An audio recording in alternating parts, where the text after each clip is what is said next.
la caricature, la bande dessinée avec par exemple des animaux qui rient et qui pleurent. Restez avec nous pour ce nouveau numéro des Passionnés.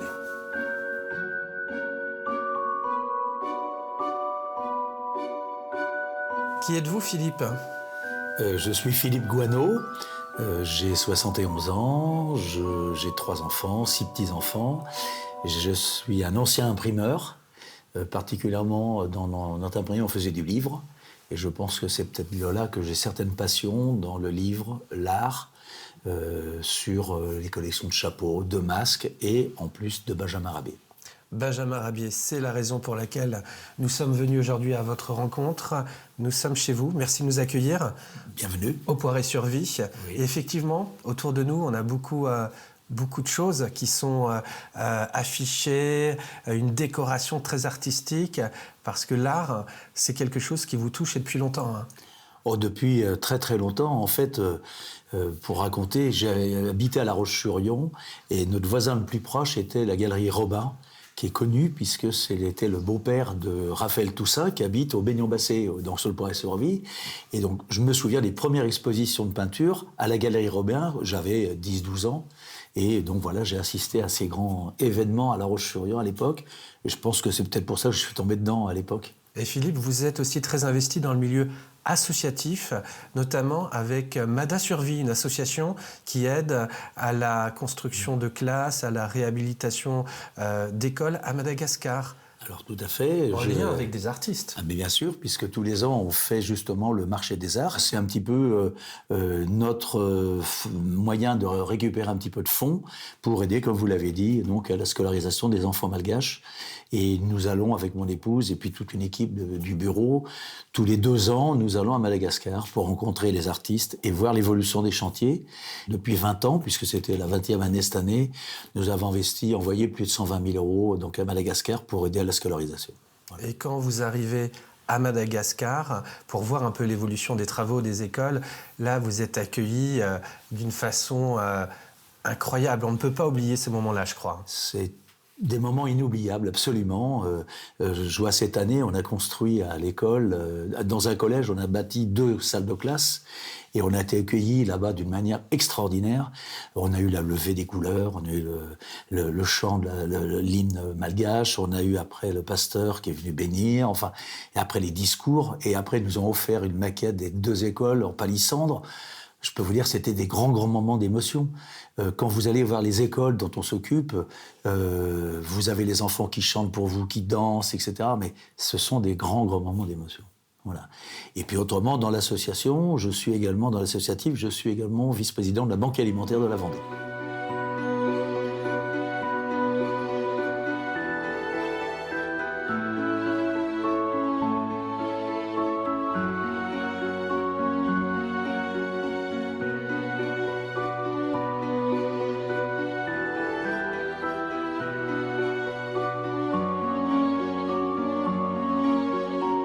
Philippe, vous êtes tombé il y a un peu plus d'une dizaine d'années en amour pour cet illustrateur bien connu ici en Vendée, puisqu'il est né à La Roche-sur-Yon. Oui. C'est Benjamin Rabier, oui. Archi connu pour son célèbre dessin de la vache qui rit. Entre autres. Mais Benjamin Rabier, c'est beaucoup plus que ça.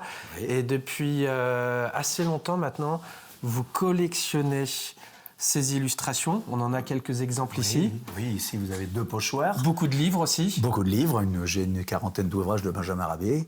Hein, et Benjamin Rabier, je voulais vous reprendre, n'est pas né à La Roche-sur-Yon à l'époque, il est né à Napoléon Vendée. Ah, pardon, c'est voilà. Vrai que cette ville a changé. Voilà. Et après, c'est devenu La Roche-sur-Yon 7 ans après sa naissance. Voilà.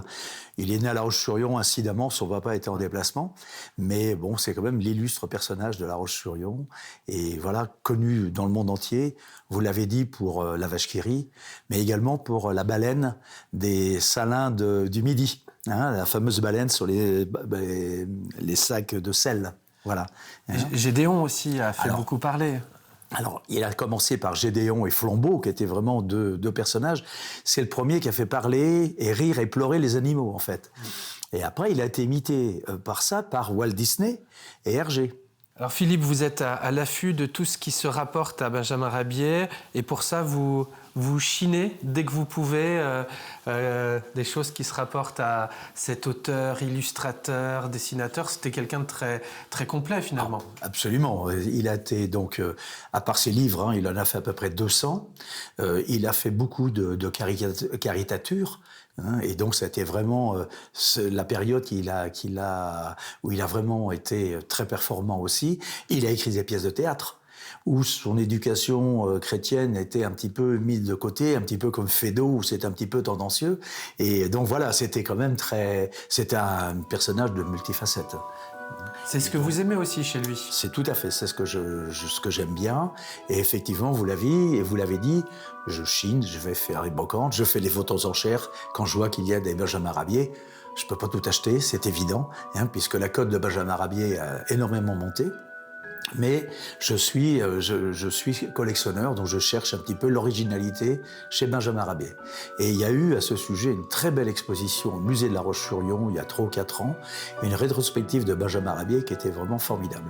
Le musée de La Roche-sur-Yon qui détient d'ailleurs la collection nationale de Benjamin Rabier. Alors ici, vous avez mis en avant une illustration de Benjamin Rabier qui évoque les fables de La Fontaine. Absolument.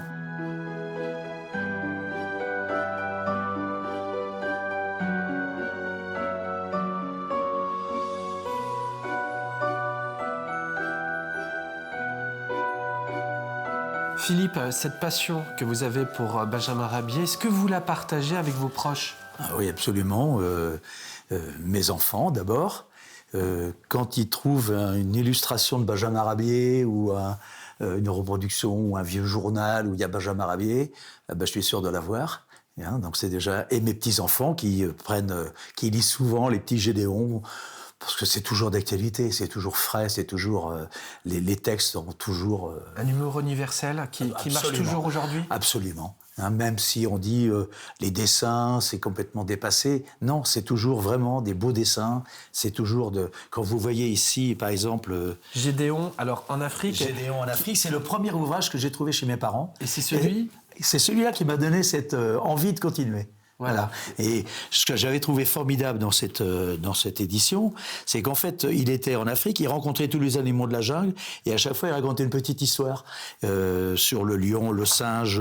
Vous avez le lion qui est ici, vous avez l'éléphant, le crocodile, voilà l'éléphant.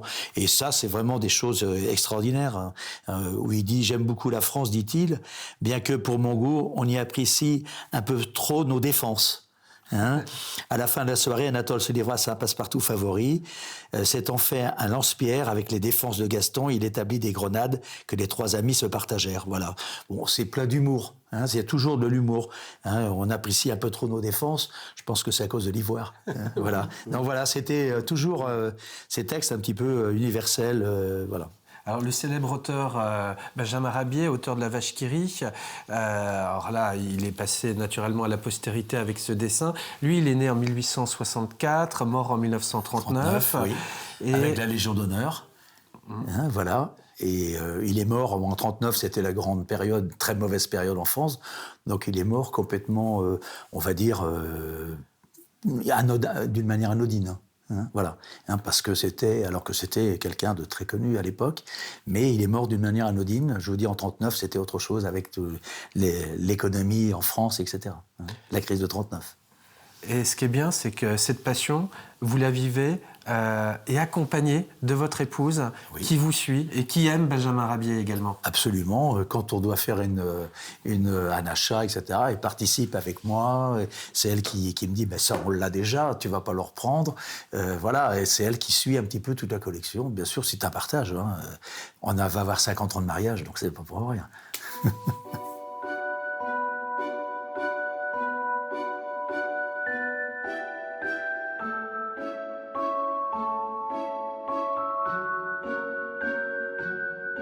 C'est formidable, des dessins comme ça.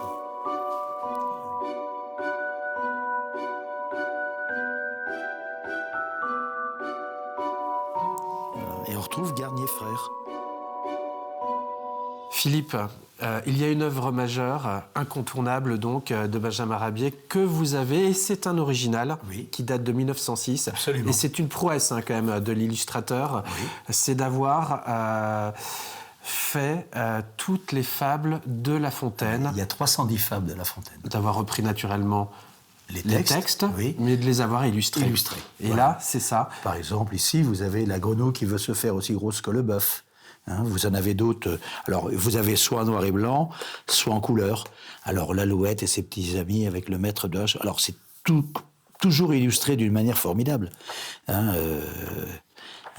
N'oublions pas qu'il avait ce qu'on appelle la ligne claire. C'est comme ça qu'il était surnommé. C'est-à-dire qu'il avait un coup de patte, si vous voulez, qui était très clair, très, très fluide, mais qui permettait justement d'avoir tout de suite donc les traits des personnages. Les fables de La Fontaine, c'était tourner l'homme en dérision, et en fait, par les animaux, il faisait exactement la même chose. Oui, Grégoire, je voulais quand même te montrer quelque chose très important. Lors de la réédition des Fables de La Fontaine en 1982, Hergé, donc le fameux Hergé, a préfacé cet ouvrage. Et j'aimerais te lire 2 ou 3 petits trucs pour bien comprendre un petit peu. Avec grand plaisir. Je devrais avoir 12 ou 13 ans lorsque quelqu'un, un ami de la famille, je suppose, qui savait probablement que je ne cessais de griffonner, des petits bonhommes, m'a offert une série de 6 cartes postales en couleur illustrant la Fable de La Fontaine, le corbeau et le renard. J'ai été immédiatement conquis, car ces dessins étaient très simples mais robustes, frais, joyeux, et d'une lisibilité parfaite. En quelques traits bien charpentés, tout était dit. Les décors étaient indiqués, les acteurs en place, la comédie pouvait commencer. Alors après, il parle des coloris, etc. Et il met ça. Et c'est à coup sûr de cette rencontre que date mon goût pour un dessin clair et simple. Un dessin qui soit compris instantanément. C'est avant toute chose cette lisibilité que je n'ai jamais cessé de rechercher moi-même. Wow. Et donc Hergé, je trouve que c'est un très bel hommage. d'Hergé. Et voilà, et ça symbolise un petit peu tout Benjamin Rabé. Voilà. Parfait. Bon, merci en tout cas, Philippe. C'est moi. De nous avoir fait partager cette passion que vous avez pour Benjamin Rabier, oui. L'auteur de La Vache qui rit et de bien d'autres œuvres d'histoire et de caricature. Merci de nous avoir fait partager votre passion. C'est avec grand plaisir. Et puis c'est moi qui vous remercie.